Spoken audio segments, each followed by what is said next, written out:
Aries, hi! Welcome to Mr. Queen PH. At pasensya na kayo sa boses ko dahil meron akong sore throat. So baka mapaubo ako habang nagre-read. Mapapansin nyo medyo iba yung boses ko ngayon. So this reading is a timeless reading. We will see what's coming to you in the next 2 weeks from the time na mapanood nyo ang reading na to dahil ito ay timeless. So anytime na mapanood nyo to, as long as makaka-resonate kayo, this reading is for you. And if you're interested in private readings, meron tayong link sa description at sa pinned comment. Paki-check nyo na lang information kung paano mag-book for a private reading. And please subscribe to our channel to show your support. Like, share this video, at comment na rin kayo kung kayo ay naka-resonate. And thank you sa mga hindi nagsiskip ng ads. Okay, Aries, let's see what's coming to you in the next 2 weeks. TikTok. O baka kayo ay busy sa TikTok. Yung TikTok app. Yung iba naman, meron kayong minamadali or maaring meron kayong kailangang ayusin within 2 weeks or in the next 2 weeks na kailangan nyo ng pagtuunan ng pansin. Parang time is running out, ganyan. Yung tipong meron kang deadline, tapos kailangan mo na siyang ayusin, asikasuhin. Time to go. Oh my God. Aries, in the next 2 weeks, TikTok. Meron kayong iwanang situation. Yung iba, alis ng work, alis ng bansa. Yung iba, maaring in the next 2 weeks, meron kayong, yun na yung schedule nyo papuntang abroad. Or in the next 2 weeks, kayo ay lilipat na ng bahay or lilipat na ng trabaho. Oh my God, a change in the wind. Wow, okay. Aries, in the next 2 weeks, merong major change na mangyayari. Okay? Pagbabago. Yung pagbabago sa situation nyo, energy shift, no?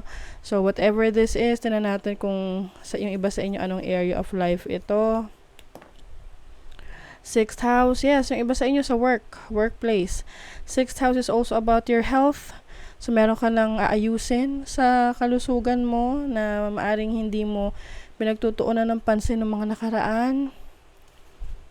Okay. Let's see your overall energy in the next 2 weeks for Aries. You have the 4 of Pentacles. You are holding on to something, no? Maaring meron kang parang contradicting kasi sabi rito time to go. Meron ng pagbabago but still you are holding on to it, no? Parang ayaw mong umalis. Yung iba naman, this can be stability in your finances. You are also going to focus on your finances na yung pag-save ng money, pag-iipon, yan. So, tinan natin yung iyong challenge. Anong challenge? The Hanged Man, ayan. Ang challenge sa'yo is yung procrastination. So, ibig sabihin, parang may dinidelay ka na gawin. Oo. Yung iba sa inyo, maaring meron na kayong nakatakdang ayusin, asikasuhin, pero hindi pa kayo ready, kaya dinidelay nyo. So, syempre, paano kayo makaka-experience ng change, ng pagbabago kung hindi kayo makapag-decide? You need to make that decision. 'Diba? Example, toxic sa workplace. Alam mo naman na nahihirapan ka na dyan, pero ayaw mo rin namang umalis. 'Diba? So, pag ganon, huwag kang mag-complain. Huwag kang magreklamo kasi wala kang ginagawa naman na na action. Titiisin mo. 'Diba? So, but for some of you, I see major and big changes in the next 2 weeks. Your opportunity, the 9 of Wands, as an opportunity, ito ay resilience, strength. So, meron kang sapat na lakas, para kakayanan, no, para ma-overcome mo yung pagbabago na to. Kasi yung iba sa inyo medyo nahihirapang gawin or subukan, parang walang inspiration or parang lessen yung inspiration sa inyo, walang motivation. But you have the opportunity here na kunin or pagsamasamahin yung lakas na meron ka. Oo. To make things happen for yourself. And then, your blessing is the Six of Swords. As a blessing, finally, magmo-move on ka rin, no? Finally, you are going to a new direction. Siguro magkakaroon ka na ng realization na, teka, kailangan mo na ng pagbabago, kailangan mo na ng bagong experience, bagong setup, bagong paligid, no? I see you having a fresh start.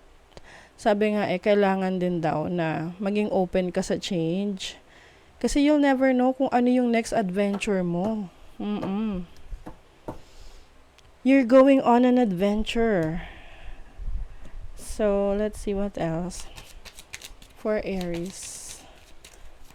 Next 2 weeks.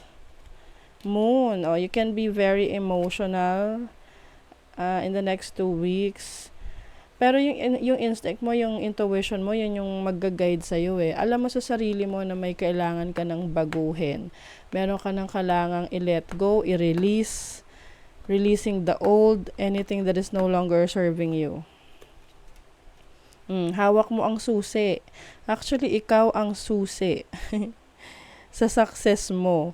And ang key is also solutions to your problem, solution sa challenges na meron ka. So, merong inspiration na mag-a-unlock para sa'yo. No? Yung tipong, nung una wala kang motivation, parang tinatamad ka. But, in the next 2 weeks, parang ipupush ka sa yung limit. No? Ipupush ka outside of your comfort zone para mapilitan ka ng mag-explore. You also have heart. Symbol of fulfillment and joy. Alam nyo, Aries, kung magiging open kayo dito sa pagbabago na to, makakaranas kayo ng fulfillment, ng joy. Yan, in the next 2 weeks. So, be open to those changes. Kasi you'll never know na dun ka pala magiging masaya. Merong history, money, career, finances. Merong career or business that you have done in the past na worth it na balikan, no?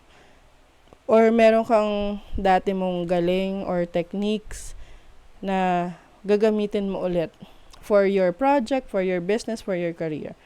The people you are always with influence your future. So, you're going to choose the people na isusurround mo sa sarili mo, no? Sa buhay mo. Kasi malaki rin yung impact nila doon sa kung paano nila na-impluwensyahan yung the way na mag-isip ka, the way na kumilos ka, 'di ba?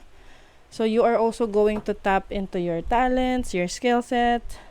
Marami kang abilities. Meron kang exceptional talent. Yung iba sa inyo na into arts, expression, yan. So, you're going to discover it and i-expand mo rin. Yung iba sa inyo, you're going to make fortune. Pwede kayong magkapera sa creativity ninyo. Uy, sa relationship may engagement. Parang meron sa inyo rito na secretly ma-engage. Or merong surprise sa inyo. Maaaring ito yung change na yan, no, na pwedeng magbago sa inyo na yung romantic status ninyo, relationship status ninyo na engaged or meron kayong higher level of commitment sa isang tao. Focus on the here and now, yes. Yung mga nangyari sa past, tapos na yon, lessons learned, charge to your experience. So, you're going to focus now sa kung ano yung pwede mong ayusin ngayon, desisyonan ngayon, para naman sa future mo. Okay? So, that is your reading, Aries. Thank you so much. See you again.